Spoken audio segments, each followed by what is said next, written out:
Ah, continue din tayo 'no. Kanina di-discuss natin yung manual na pag-create ng product and then create ng invoice saka ng bill 'no. Ang napansin niyo agad dun is medyo mahirap yung pag-create nun kasi ano siya, medium saka large ng mga company. Yun yung usual process na guys 'no. Pero sa inyo kasi, available naman yung ano, yung quick ano natin, ito yung quick sale saka quick bill 'no, ito yung dalawa.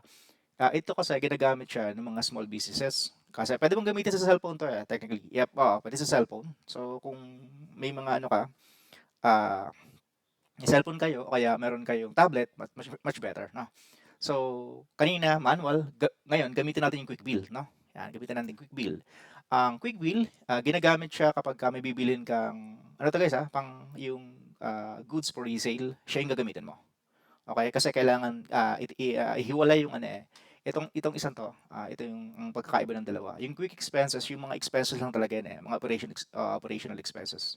Pero hindi kasama diyan yung ano, yung pag-determine ng cost of goods sold. So, ito yung quick bill, gagamitin mo siya kapagka ang i-receive mo, ang orderin mo is yung goods for resale, okay? Yan, quick bill tayo. Quick bill kasi kailangan mo diyan vendor, 'di ba? Ano sino bang vendor natin kanina? Si Siomai, ayan, pagka sinearch niyo dito, pag sinearch nyo dyan, makikita nyo agad kung sino yung ano kung may seller kang ganun Kung wala dito, yun. Kung wala dito yung vendor nyo, guys, kailangan siyang i-add as a ano, vendor. Okay?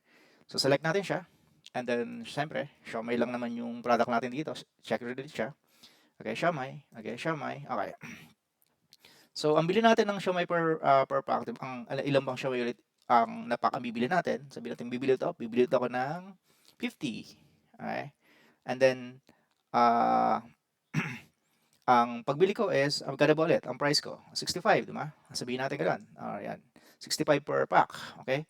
So, usually kasi syempre, di ba, yung Shopee mo nakalagay na doon is may VAT na siya na 12%, di ba? So, ito yung prices niyan. Ito yung mangyayari. I-add na yung VAT dito. Ayan. So, subtotal mo is 2,901.79 and then ang VAT mo is yan. Okay, ito, 12%. So, babayad mo is cash on hand and then, ito kasi importante, ah, bago nyo siya ano yan, i-record is, ito paid nyo pala na to, ito yung paid by cash on hand. Mamimili kayo rito kung saan magagaling yung ibabayad nyo. Okay? Usually naman cash on hand So, take muna kayo ng photo. Kung may cellphone kayo, mas maganda. Kung wala naman, pwede nyo ring ano to, gamitin to. Kailangan nyo mag-download, di ba? Kailangan i-download yung ano nyo, yung photo nyo. O kaya yung receipt, okay? I-upload nyo lang. So, once nagawa nyo na yan, pwede ka mag-add ng note dito. Halimbawa, ah, resale, okay. Resale, okay. Purchase, okay. Record natin yung bill. Okay. Yan. Okay na siya. Ganun lang. Ganun lang yung pag-record ng bill. yung ano, pagka bibili ka ng product, kung hindi mo gagamitin yung bill natin sa ano, na yung manual na pag-create. Ito yung quick bill, tinatawag, okay? So makita mo hindi dito, pag ano ka na, pagka punta ka ng, nagpunta ka ng stock level. Yung report nila, 'di ba? So makikita mo dito 150 na yung ano mo, 'di ba? Yung quantity mo, na-receive mo. Kasi 100 nung kanina, no? Tapos 50 ulit ngayon. So, ang nabenta mo is 50. So, yan. May ano dito, makikita mo rito yung movement yan. Ito. Okay, yeah, so yan. 100 plus 50, tapos nabenta mo is 50.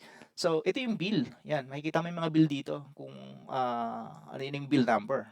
Itong mga bill number niyan, guys, saka yung mga invoice, auto-generated yan eh.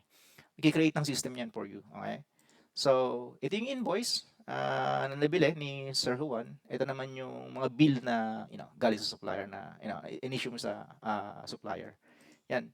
So, ang sold mo is 50 para sa Xiaomi and then ang total mo ngayon, ang nasa yung na Xiaomi ngayon is 100 na lang, no? Kasi nabenta mo yung ano ito yung balance on hand mo, units. Ito yung halaga niyan. Yan. Average, guys, kasi depende syempre, 'di ba? Kung depende sa uusap niyo palagi, malay niyo kung mas marami kang binibili, is mas mura siya.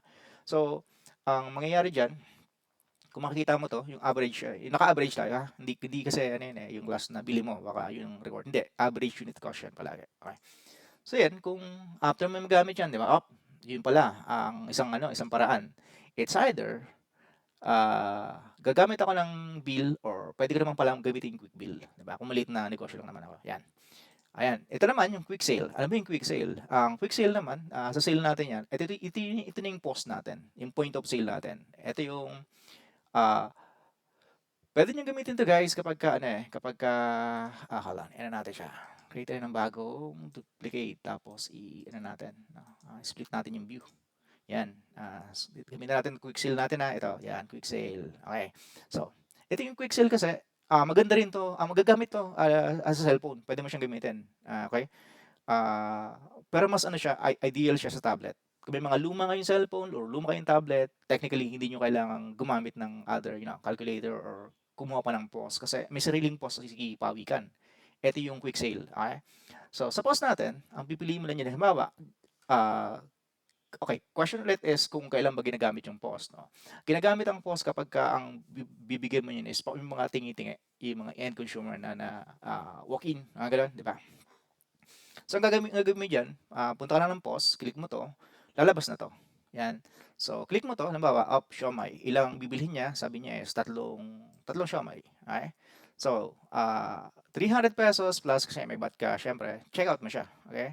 Ito pa yung isang feature nito ni Pawikan Ledger. So, kasi usually 'di ba kapagka mabibili sa inyo, ang gagawin niyo is halimbawa kung binayad niya cash, walang problem dun, okey. So, pero kung binayad niya GCash, siyempre, itong GCash, ang gagawin natin diyan is, ilalagay natin yung last reference number nung customer, 'di ba? Kung nagbayad siya ng GCash, ng last, reference number niya yung tatlo. O kaya kung Q or PH o kaya Maya, 'di ba? 'Yan. So kung cash naman, okay lang 'yan. Halimbawa, ang tender niyo sa atin is 500, 'di ba? Okay. So may change siya na 164. Okay. Then confirm and pay. 'Yan. Pag confirm and pay mo 'yan, lalabas siya dito. May resibo 'yan. Ito yung resibo natin. Okay. 'Yan. Ah, 'Yan yung ano, 'yan yung resibong ibibigay natin.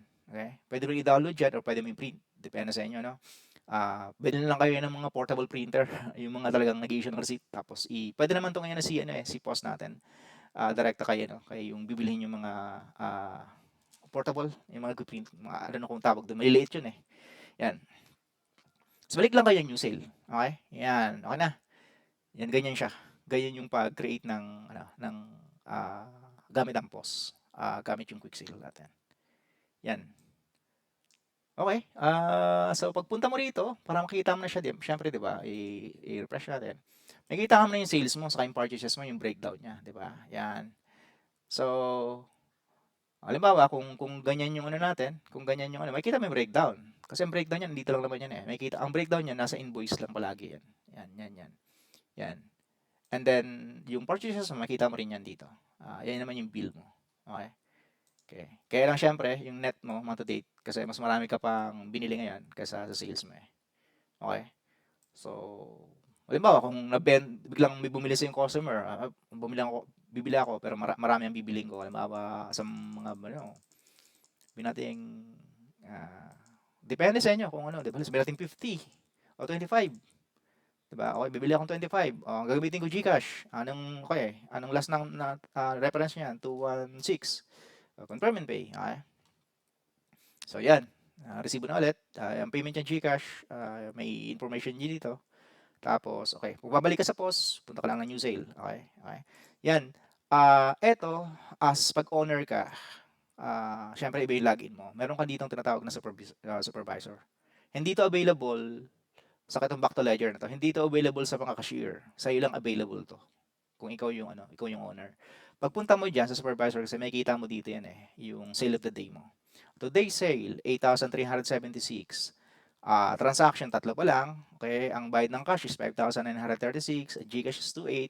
So, madali na yung reconciliation nyo, di ba? Kung may bibigyan mo siya ng panukle na, I don't know, kung magkano, 1,000 or 2,000. Ito yung mga invoice niyan. Makikita mo rito yan, ganyan-ganyan dito. Okay.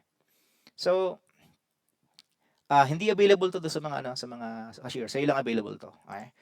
Ang question pa is bakit may void dito, Jack? Okay. Ang void kasi, ano lang to, within 24 hours lang to. Kasi minsan, di ba, may mga customer, may mga ano tayo na kailangan nating i-void. Kung i-void mo siya, pwede siya within the 24 hours. Pwede mo siyang i-void. Pag binoid mo yun, mawawala yan. Pero pag binoid mo kasi yan, kailangan mo pupunta ka ng invoice. Kailangan mo siyang lagyan ng picture or ng cashier, kailangan siya lagyan ng picture, baka siya void. 'di ba? Kailangang ayan mo 'yun eh, i-record natin bakit siya void. 'Yan. Okay, ito muna yung ano, ito yung quick sale 'no, sa quick bill. 'Yan yung, difference ng pag-create ng between invoice and quick sale and then bills between quick bill. Thank you.